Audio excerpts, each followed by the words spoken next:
Parlam seguidament de Més per Menorca i de la celebració del seu primer congrés, que es durà a terme els dies 20 i 21 de maig a Es Mercadal. Recordem que la coalició Més per Menorca es constituïa a mitjans de 2014, ara farà 2 anys, amb la confluència de Equovers, Esquerra Republicana i PSM Més per Menorca, a més de molta gent independent que s'hi ha adherit durant aquest temps. Parlam idò avui d'aquest primer congrés amb en Pepe Mascaró i na Pilar Arguimbau, dos dels membres de la comissió organitzadora. Molt bon dia. Molt bon dia. Bon dia. Per què un congrés ara? Mira, bàsicament perquè Més per Menorca, després de 2 anys de feina i d'unes eleccions, com tu has ben dit, del 2015, van ser tan favorables, on uns resultats ens van dur en els governs municipals, en el govern insular i fins i tot a crear un grup parlamentari en el govern balear, dins el Parlament balear. Ara ens veiem en la necessitat de créixer com a coalició i també de fer-nos forts com a organització. Com s'ha estructurat aquesta convocatòria?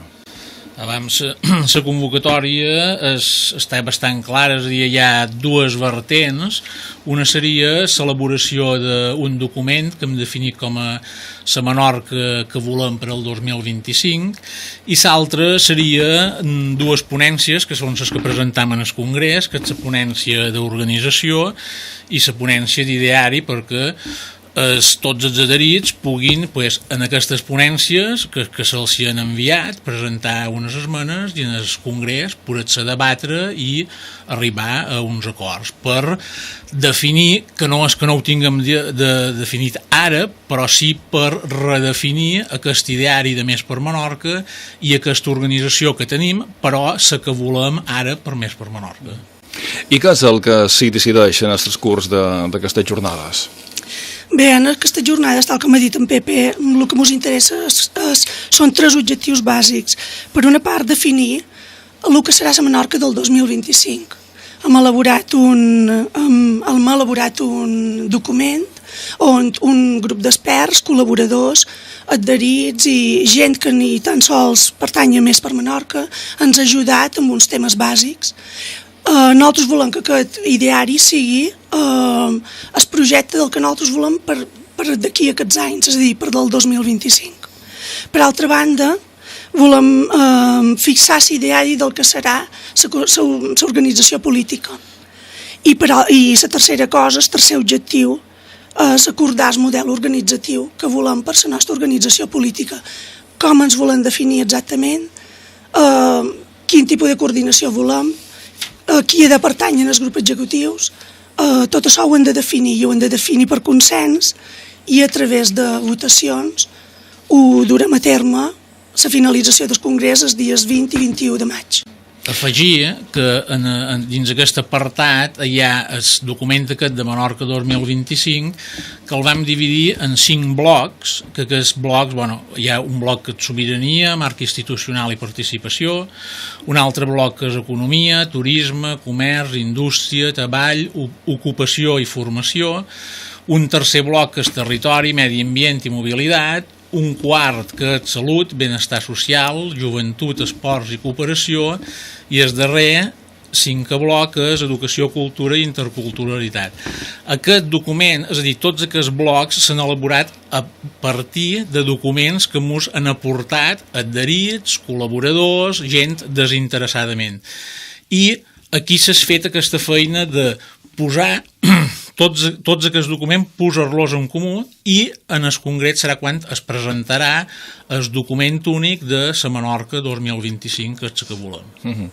Quins canvis pretenen fer-se? Serà una estructura diferent? Funcionarà de forma diferent a com funciona fins ara? Serà diferent o no serà diferent, depèn del que el Congrés decideixi, és a dir, el que hem proposat a les 2 ponències, tant la d'ideari com la d'organització, les propostes són no una continuïtat, però sí seguir dins un poc l'estructura i l'ideari que tenim. Tot i això, evidentment, per això fèiem el congrés, per definir aquest ideari i definir aquest organigrama que volem per Més per Menorca. És a dir, el que tenim fins ara, o més ben dit, no és que no en tinguem, però el que tenim fins ara és el que volem posar damunt la taula, si hem de continuar amb aquest o hem de canviar. I fins ara, de moment, som una coalició. Una de les discussions o dels temes que sortiran damunt la taula és si aquesta coalició es converteix en altra cosa que no sigui una coalició. I si d'ideari, evidentment, és el que és, perquè no inventarem res nou ni canviarem d'idees, però és el que posarem damunt la taula perquè els adherits puguin decidir si hi afegim, canviem altres coses d'aquest ideari. Organitzar un congrés com aquest implica molta gent, supos, no?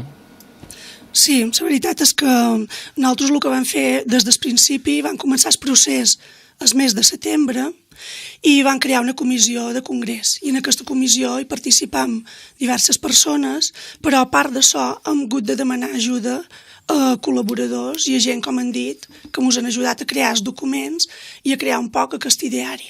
També la part política i la part organitzativa també ha estat així. I llavors, això per una part és el que nosaltres hem treballat dins aquesta comissió.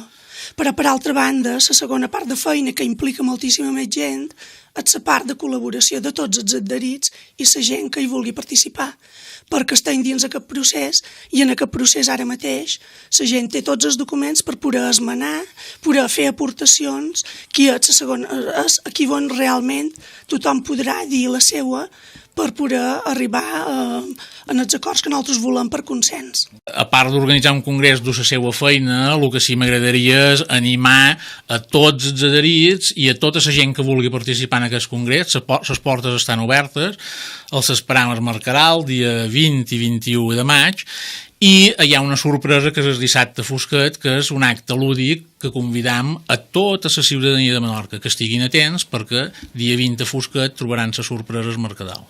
Estarem al tanto, Guidó. Gràcies, Pepe Mascaró i Pilar Grimbau, membres de la comissió organitzadora d'aquest primer congrés de Més per Menorca. Gràcies i molt bon dia. Moltes gràcies, bon dia.